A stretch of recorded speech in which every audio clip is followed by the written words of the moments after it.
नमस्कार दोस्तों, स्वागत है सभी का। दोस्तों आज मैं बातचीत करने वाला हूँ इस वीडियो में क्या अदृश्य या आंतरिक नियम। अदृश्य या आंतरिक नियम, इसको हम इंग्लिश में लैटेंट पावर्स बोल सकते हैं। गुप्त उष्मा, सॉरी गुप्त उष्मा नहीं, गुप्त शक्तियां होता है। जैसे आपने फिजिक्स में पढ़ा होगा, क्या गुप्त उष्मा पढ़ा होगा, एक चैप्टर था ना हीट में, उष्मा में एक टॉपिक था ना लेटेंट हीट यानी गुप्त उष्मा। वैसे हर प्राणी के अंदर एक अदृश्य या गुप्त शक्तियां होती हैं ना, जो आदमी के अंदर क्या करती है, एक चमक उत्पन्न करती है। जो हम मनुष्य का शरीर है, जो काले गोरे होते हैं मनुष्य, ये किसका चमत्कार है? अदृश्य शक्तियों का ही चमत्कार है, जो हर प्राणी के अंदर है। आप लोग सोचते हैं कि बस क्रीम पाउडर या साबुन लगाने से ये शरीर चमकती है, नहीं, ऐसा नहीं होता है। अंदर से वो पावर है जो इस शरीर को क्या किए हुए, चमकाए है और धमकाए हुए है ना। तो ये अदृश्य शक्तियां क्या होती हैं, उसी के बारे में बताने वाला हूं। सबसे पहला टॉपिक इसमें मैंने लिखा है क्या, इच्छा वह आग है जो संकल्प की भाव को जगाती है। इच्छा वह आग है जो संकल्प की भाव को जगाती है। जैसे मान लो हम मनुष्यों को अंदर जो है, कभी न कभी यह इच्छा उठी होगी कि बहुत समय पहले कभी न कभी यह इच्छा उठी होगी कि काश कोई इस अंधेरे से हमको मुक्ति दिलाए ना, काश इस अंधेरे से कोई हमें मुक्ति दिलाए। तो एडिसन नाम के व्यक्ति ने क्या किया, बिजली का आविष्कार किया, बिजली के बल्ब का आविष्कार किया, जिससे हम मनुष्यों के जीवन में क्या हुआ, अंधेरे से उजाला आया ना। तो ये इच्छा ही है, किसी न किसी धरती पर किसी न किसी प्राणी के अंदर ये इच्छा जगी होगी कि हम इस संसार को क्या करेंगे, उजाले में लाएंगे। तो एडिसन नामक व्यक्ति ने क्या किया, बल्ब का आविष्कार किया, जिससे हम रात के समय में क्या होते हैं, उजाले में रहते हैं। तो ये इच्छा शक्ति है। इच्छा वह आग है जो संकल्प की भाव को जगाती है। हर प्राणी के अंदर इच्छा ही एक ऐसी शक्ति होती है जो उसके संकल्प को क्या करती है, भाव देती रहती है ना, यानी उसकी इच्छा को मजबूत बनाती रहती है और उज्ज्वलित करती रहती है।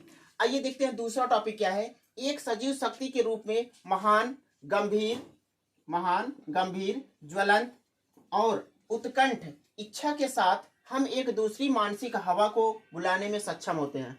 इस धरती पर हर प्राणी जो होता है, अगर हर प्राणी मतलब कोई भी प्राणी हो, सजीव हो ना, तो क्या करता है, यदि उसके अंदर महान गंभीर और ज्वलंत और उत्कंठ इच्छा के साथ यदि वह किसी चीज को पुकारता है, तो क्या होता है, साथ हम एक दूसरी मानसिक हवा को बुलाने में क्या होते हैं, सक्षम होते हैं। जब आप महान गंभीर और ज्वलंत उत्कंठ आत्मा के साथ इच्छा को मिलाते हैं, तो क्या होता है, हम दूसरी मानसिक हवाओं को अपनी तरफ बुलाने में क्या होते हैं, सक्षम होते हैं।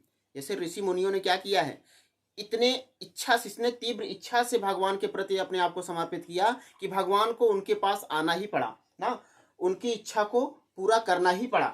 तो इसका कहने का मतलब यह है, एक सजीव शक्ति के रूप में महान गंभीर ज्वलंत उत्कंठ इच्छा के साथ हम एक दूसरी मानसिक हवा को बुलाने में क्या होते हैं, सक्षम होते हैं। इसका और अच्छा एग्जाम्पल देख लीजिए इस समय वर्तमान में। जैसे भगवान श्री राम का अयोध्या में जो क्या हुआ, प्राण प्रतिष्ठा हुआ, एक बहुत समय पहले यानी 500 साल पहले ये इच्छा किसी न किसी मनुष्य के अंदर जगी थी ना, और ये इच्छा धीरे धीरे क्या हो गई, फैलती गई। 500 वर्षों तक बीतने के बाद जाके अब इच्छा पूरी हुई लोगों की ना।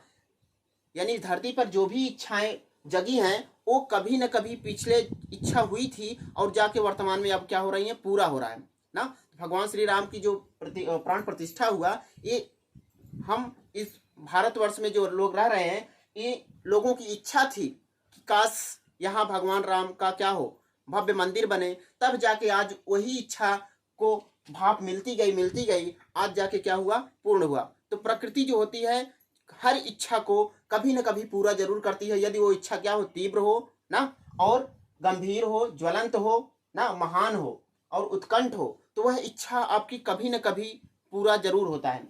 तो इसका कहने का मतलब यह है। आइए देखते हैं तीसरा टॉपिक क्या है। यह आंतरिक शक्ति के एक स्तर को दूसरे के बाद तब तक संचारित करती है जब तक हम मानसिक चमत्कार नहीं कर लेते ना। इसका कहने का मतलब ये लाइन का कहने का मतलब यह है कि यह आंतरिक शक्ति के साथ, यानी जो भी इच्छा हर प्राणी के अंदर, मनुष्य के अंदर उत्पन्न होती है ना, आंतरिक शक्ति एक स्तर को दूसरे के बाद ना, एक स्तर के यानी एक स्तर पूरा होने के बाद दूसरे के बाद तब तक संचालित करती रहती है जब तक कोई मानसिक चमत्कार नहीं हो जाता, यानी जब तक वह इच्छा पूरी नहीं हो जाती तब तक यह क्या करता है, इच्छा जो होती है संकल्प को की भावना को आग देती रहती है ना।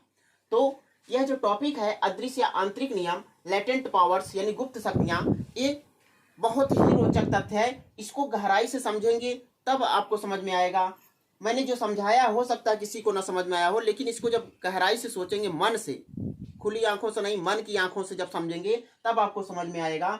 और जैसे देखिए आंतरिक जो नियम है, जैसे आपको देखिए बिजली होती है ना, किसी ने किसी को क्या किया होगा, टच जरूर किया होगा और पता चल गया होगा उसका पावर क्या होता है ना। तो आंतरिक शक्तियां या अदृश्य शक्तियां जो होती हैं वो बहुत पावरफुल होती हैं। तो कैसा लगा यह वीडियो? यदि आपको यह वीडियो अच्छा लगा होगा तो वीडियो को लाइक शेयर करिए और साथ ही कमेंट करिए। उम्मीद करते हैं कि आपको यह वीडियो अच्छा लगा होगा। तो इसी के साथ समाप्त करते हैं और मिलेंगे आपसे मिलेंगे अगले वीडियो में। तब तक के लिए नमस्कार।